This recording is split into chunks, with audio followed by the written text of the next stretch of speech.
was loading my film. So I scored it for cello, violin and piano, little piano trio. So 3 of the record players, there's my mother, and there's my mother, age 3, and my daughter, or something. And there's going to be a bit of sound there, that's okay. Get some pictures, there's the book. There's the score. Back to the gallery. Can't see.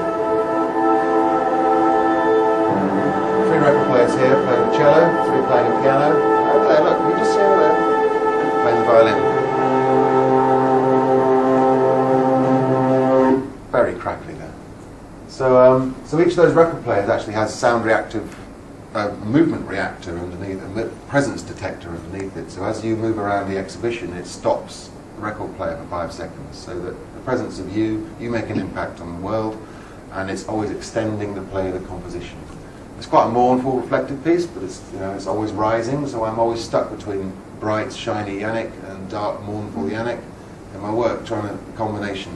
Probably what you see today. And I think it was something of that which really struck me in terms of that responding to people, responding to space, place and time. And when I've been talking with Monica Ferguson, who's the director of the festival, and we talked about the idea of for the first festival having an artist in residence.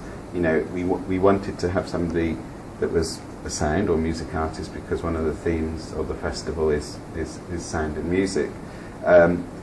But we wanted somebody very much to sort of pick up on this place, this particular place that is Milton Keynes. And we were having conversations, and I also had conversations with producer Simon Chatterton, who you've been working with as your producer on this project with Helen Wright, who he works with. And I think it was just that sense that why we made the initial invitation to actually get you over and to invite you to Milton Keynes. And just at that point, something that we didn't know was that actually Yannick knew Milton Keynes. It was something that came out that, and in terms of a piece of, you just used the word serendipity. I think, that was a sort of a good enough piece of serendipity to actually say there must be something right about working with this artist now. And sometimes those things, they do happen. So I just taking us to, I think it was October. Late last year. It was October when we first met. I think I met Simon. He was popping down past the show I was doing, so we had a little coffee, possibly in October. Yeah. And we talked about sound and cars, and radios. That's where this whole thing started. Milton Keynes, cars, roundabouts, radios, sound, Yannick. And and we needed from you and from Simon some form of proposal so that we could actually sort of say yes, that's a good idea. And we talked about the city.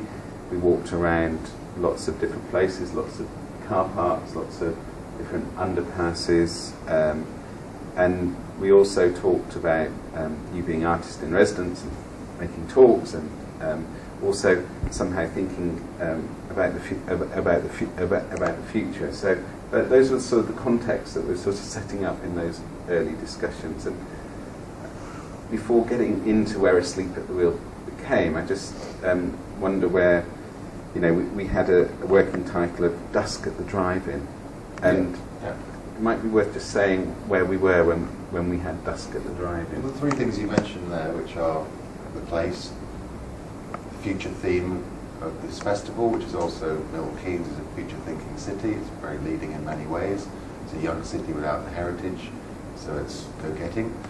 And you asked me to come and do a lecture like this about future things. I was like, I'm not a futurologist. I don't know what's going on. I was like, that was a whew. I was trying, Bill, what do you want about? What do I have to do come today now? 6 months ago, I didn't know. It wasn't part of the remit. It wasn't. I didn't have an answer for you. I didn't have an answer for what the piece would be. So Dusk at the Drive-In was about, well, how can we use a car stereo. I'm working a lot with short-range FM transmitters in my work at the moment, and I thought, well, bang on, we'll do something where we broadcast all the cars. Maybe we can broadcast all the cars that drive past the space. There's a sound piece there when you drive along Radio 1, you can tune in or something like that. So it's very much about technology. That's where we started, in the technique of my work and context. So I was lost at sea, and I always like to start with finding a title, because then once I've found a title, I can then embed everything within it. And I spent a couple of months scraping around with sculptures and hanging cars and things, and cars upside down under underpasses. I always look at things from usually turn the situation around and look from a different angle, without being radical. You always get a nice perspective on things, and it's a common theme through all my work. So I was lost at sea, and there was like hundreds of emails with Simon about titles and funny titles, and it was hard, and I was thinking hard. And then, and just to say, those emails normally are at 3 o'clock in the morning. Yes, well, everyone's fresh at 7, getting to work. Yeah, they've got me first thing in the box. Yeah, I do balance family life with my passion, and work all night all my life. And I think you have to. Why not try hard? Yeah. My father sat in Milton Keynes in his armchair on his own, working till dawn. I remember the nurse over the road used to saying, your father's always up to dawn, the light's always on when she wakes up. My mother's always painting floors in our cottage in France or something at 3 in the morning, sending me texts. It's kind of a culture that I've grown up with, go-getting, hard-working, thinking. So we didn't know what was happening.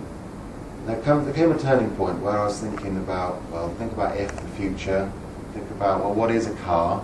We looked for sites, didn't we? We went around looking for sites. We went looking for sites, and we looked at lots of sites. We walked through lots of car parks, and then we scratched the window. Well, we didn't scratch the window, that would be a wrong thing to do, but we went past the former Sainsbury's store, and there was like a peeled off bit that you could peel in through the window. And cavernous black space, not totally black. And you wanted to get in there, basically? Well, yeah, I thought, that's controllable. It's a massive acoustic space. I can control the environment. So if I do it on an underpass and a flyover, it's, the weather, the people, the public, it's very difficult to do in that. In all my work, light plays an important part with controlling the ambience of the piece, and then sound bouncing around. So I knew there's an incredible reverb in that space, and I could just fill it with a wonderful drone, and then I've got to find meaning for what that is. What is the meaning for that piece of work? So I said to Bill, so can we have that space? He goes, yes. I said, absolutely. He goes, yes. I said, well, okay. It was a long drawn-out process. And then we went through 3 or 4 months of negotiating with Sainsbury's and with people there, how we could get use of that space, and we did. And it's an incredibly good thing to find that space, because we've saved them half of their annual budget for what they run it on, because we're taking it over, and it's a really positive thing for them. It's a no-brainer in many ways, and they've given us the keys essentially, and they've really enjoyed the process. They were there last night with big smiles. Yeah. So we found the space. You found the title. Or found the title. Maybe the title kind of. I found the title "Sleep at the Wheel." I don't really totally remember where I found the title, but it sort of started to dawn me that we are maybe it's a reference to how culturally we are asleep at the wheel as a cult, together, and I was just checking with everyone. When you're asleep at the wheel on the motorway, I said to everything, oh yeah. So it's something that everyone can understand. So it's not some weird thing weird titles I was coming up with before, the combinations of words and everything. It's a phrase that we all can engage with, and then using that as a metaphor for how we're driving down a fast lane of life with our foot to the floor, with our head in the clouds, in charge of a lethal weapon, thinking the road goes on forever, and it's actually not. It's finite. Wow, that's a simple sentence I could kapow people with. And they go, ooh, yeah, it was a big, ooh, yeah, he's right. And actually make it meaningful, make a point to the piece. I don't want to do a piece of art that's just glorious entertainment, specifically when I find the content of the piece, which is about how we're gloriously entertaining ourselves with our cheap energy. And then it started to steamroll from there. So that was the moment of finding the content, or the start of the content. Yeah. I can't honestly pin down when everything happened. It was all in a haze, late nightness. Let's say that. But No, it was, I remember getting emails from Simon, because Simon was saying, something's very clearly happening Right. now. So it was this moment that we knew something, was changing. I still had to convince him. It takes some convincing. But then eventually he said, "Yeah, I'm with it now. I like this." So, all right, we're all again. So I started to research what this could possibly, what could the content possibly be? What is this meaning? What is it actually? Because it touched a nerve with me about, well, I could really ignite this, and in my own home with my children, they get too many presents. I've got to build cupboards to put all their plastic toys in. They break them. They've got too many toys. They don't know what choice they have when they take it out of the cupboard. They bamboozles them. I think limitation breeds creativity, and that goes for all areas of life. So this is a great way that I can myself take this wave through my own home, which has been really hard, and then expand that to the population. And I'm artist in residence from International Festival. I can make a really powerful piece with a meaning that no one can deny. I talk about my brother-in-law. He says the climate change is not happening. Climate change deny. He sends all these emails. I'm going, actually, okay, I'm going to absolutely ignore all that element, because Ed, whatever you like. And he goes, yeah, I agree with you on consumerism and all these other things. Well, let's just talk about that. So it became about consumerism, sustainability, renewability. Then I started to hit town. There's amazing, everything going on with sustainability and all this hub of people. And the project manager, Helen, was connected to all these people. And I was staying in a transition town. All these things blossomed. It was amazing. But the turning point really was when one night, just before Catherine went to bed, I start work, I found the Story of Stuff film, which describes how we're ravaging the planet, putting it through toxic industries, trying to shift as many units as we can, and then sticking it in the ground and burning it, and making dioxin, the most poisonous gas known to man. And it's a 20-minute film. And Catherine was on her way to bed, and she was like, kept watching on the laptop, and I was going, is she going to bed? Is she engaged with this? She was glued to it. I said, oh, that's interesting. And then went to bed, and I said, wow, yeah, that was amazing. All right, I want to use that. That message is out there, other people are doing it. So I went to Richard Heinberg, I got this film, The Age of Stupid, looking from the future at our time now, with contemporary footage showing how we did nothing right now, and what it was like in 50 years in the future. It's quite a polemic film, and I was sitting there thinking, that's amazing. Then I found the Extras DVD, Richard Heinberg, 27-minute lecture talking about post-peak planet. Wow! He's my favourite. Wow! The things he say, you cannot ignore it.